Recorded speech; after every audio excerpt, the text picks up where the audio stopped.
Hello everybody, my name is Sniping is Fun, and welcome you all back to my next RWBY Theory, Speculation, Prediction series of videos. I'm finally back, I'm finally talking about some stuff for the RWBY series. It's been how freaking long now? Like I basically, with my last theory I mentioned with the Whitley theory, I basically was like, yeah, it's been like 4 or 5 months. It's been since like late summer, early fall of 2016 since I did any RWBY prediction speculation videos, and that was like with the Team Stark past prediction speculation, and that was like a month or so before like Volume 4 started. And I basically mentioned a lot lately in numerous different videos, in my top 10s and update videos or so, RWBY theories are coming, RWBY prediction speculation videos are coming. It's just been hectic the last couple months, you know, holidays and whatnot, and doing all these other videos on YouTube and stuff like that. And then once Volume 4 started, I'm like, well, maybe I should wait till the volume ends. And then I started thinking of like all these different theories, and I did, and even before Volume 4 started, I had 1 or 2 theories still left to do, and I still am going to do those, even if some of them are outdated. But I still want to talk about them. But I've been wanting to do them, and I came up with some theories, and then certain theories get shot down in the next freaking episode in Volume 4, and that's the reason why I mainly wanted to wait until the end of Volume 4 to really get back onto doing my predictions and doing speculation and theory videos. And that's where most of them will happen once next month, or whenever it ends. I think it's next month, though.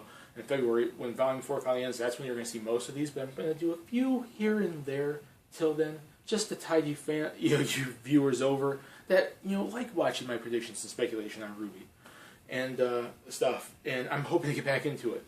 And I did, like I said, I just mentioned, this is the second video on my return. The first one was on Whitley. Go watch that all you want and see me talk about the Schnee family and how freaking broken it is and why I think Whitley is the way he is.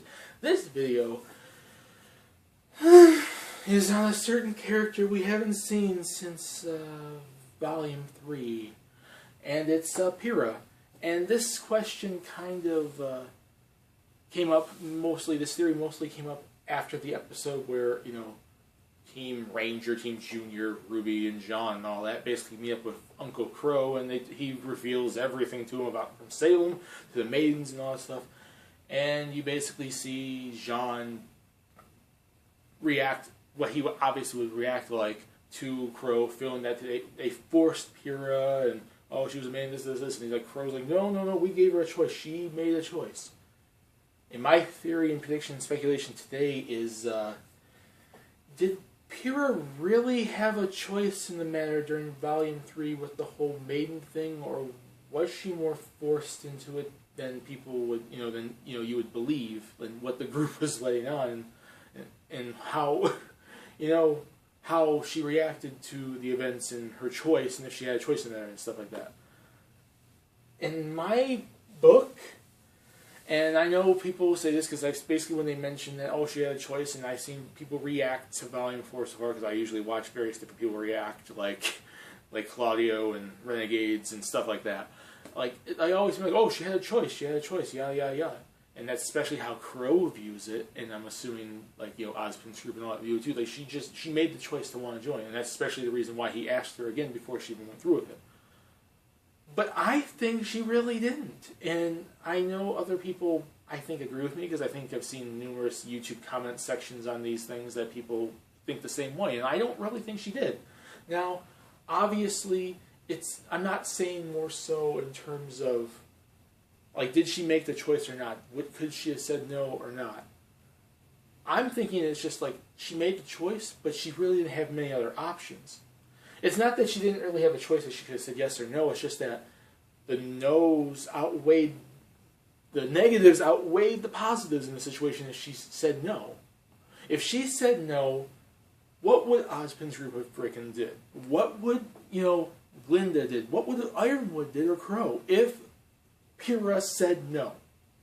Think about that for one freaking second here.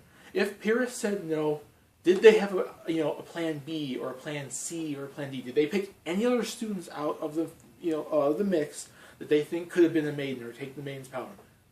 Apparently, no, they didn't, because Pyrrha was one of the highest students in her class. So they put all their effort on Pyrrha, and she was their only choice. Their only choice. And what we know about Pyrrha is this: she wanted to be a hero, or huntress and a warrior and wanted to protect people. She wanted to do the good of the land, and she was obviously on the cereal and all that stuff, and she wanted to help people. She was a kind-hearted person that wanted to be a huntress to help people, and her destiny, or so her destiny was that she wanted to be this, and she wanted to help people, and it was an end goal she wanted to get to. That's basically what she wanted to do. But if she said no, if she honestly said no, and this is not a choice of like if they gave her an option or not, it was down to her own personal, feelings on the matter. It's not that if she had a choice or not, like in general, it's on Pyrrha and what she was, when she got all this and heard all this, and they basically said all this evil's coming and this stuff, and we need this thing. It was like they put a lot on her plate to the point if she said no, she knew that a lot of crap would go down, a lot more people would be dead, a lot more things would have happened. So despite her having a choice, she really didn't truly have a choice, because she knew if she said no, everything would go to hell. Everything would be a lot worse than what we would have saw at the end of Volume 3. Everything would have been worse. The entire school probably would have been destroyed. More students would have been killed. Everything. She knew that the opponent, that Cinder's group, would have won more and would have got the power and all this stuff. And she knew, being like where she's destined to be a hero, and she always wanted to be a hero, and she always wanted to protect people, she knew she couldn't do that. And it kind of broke her to actually go through with it, because she knew she didn't truly want to do it, but she felt she was destined to do it. She had to do it. She was forced to do it because they needed her. And she wanted to be a huntress, and she wanted to help people. She had a choice. I'm not saying she didn't have a choice, but should she really have a full-blown 100% choice to say no and not regret it later on? And no, she didn't, because we all know Pyrrha is not the type of person that would just sit back and be like, oh, you can kill these people, oh, you can just take over, I'm not going to fight, I'm not going to do what I can to help, because she wasn't like that. But we are presented in the show that, from Qrow's perspective, no, we gave her a choice. Well, it was pretty much a loaded gun choice, because if she said no, what would have honestly happened? And they didn't have a backup plan. Like I mentioned before, I don't think they had a backup plan. Did they have any other students or people or warriors or hunters or huntresses in mind or whatever to do this? Because apparently they didn't. And they took she still was a first year student that pretty much wasn't ready for it, and forced all this on her. All these problems, all this on her, and gave her a loaded gun choice, to the point where if she said no, which she wouldn't have, because knowing Pyrrha she wouldn't have, she was dooming more people than she was helping. So they wanted her to help. And I'm thinking that is more of an Ozpin's group as a whole, not necessarily Ozpin, because I think Ozpin really did care, for Pyrrha's safety, because that's the reason why he asked her again when she got into the little pod to get Amber's powers, if she wanted to do it, because he wanted her to physically tell him, legitimately, verbally tell him that she was going to go through with it. She might agree, but, it's hard to think, like, what it would have been like if Pyrrha said no, because, like, what would have happened, is what I'm saying. My question is, my theory on this is, I don't think she really did. She had the choice. Like I said before, she had the choice.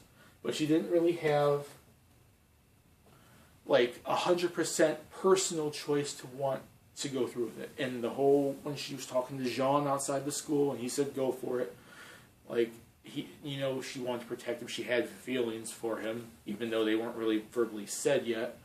It was implied, and you could clearly tell they were getting closer together, especially in Volume 3. Like, wanting to protect him, I think, especially made her want to go through with it. And it's just like, all that pressure, all that stress of wanting to be a huntress and wanting to help people was on her mind when she made that decision. It wasn't 100% her making that decision, but also partially what she wanted to be in life and where her end goal and her destiny was to be. Making the decision for her, on top of what Jean said. So she, as Pyrrha herself, Pyrrha Nikos herself, 100% herself, no hero Pyrrha, no Jean, no Destiny, no anything, had, in my opinion, very little say in the matter. And truly, I don't think she had a 100% true choice in the matter. And that's all I'm saying. I don't know if that's going to be brought up in the future of the show, if Jean's going to continue hating Qrow and what they did, and the death of Pyrrha, and stuff like that. But, that's what I'm thinking. I think it's going to be brought up more about, did she really have a choice or not, because they mentioned it. And obviously Jean didn't agree with it.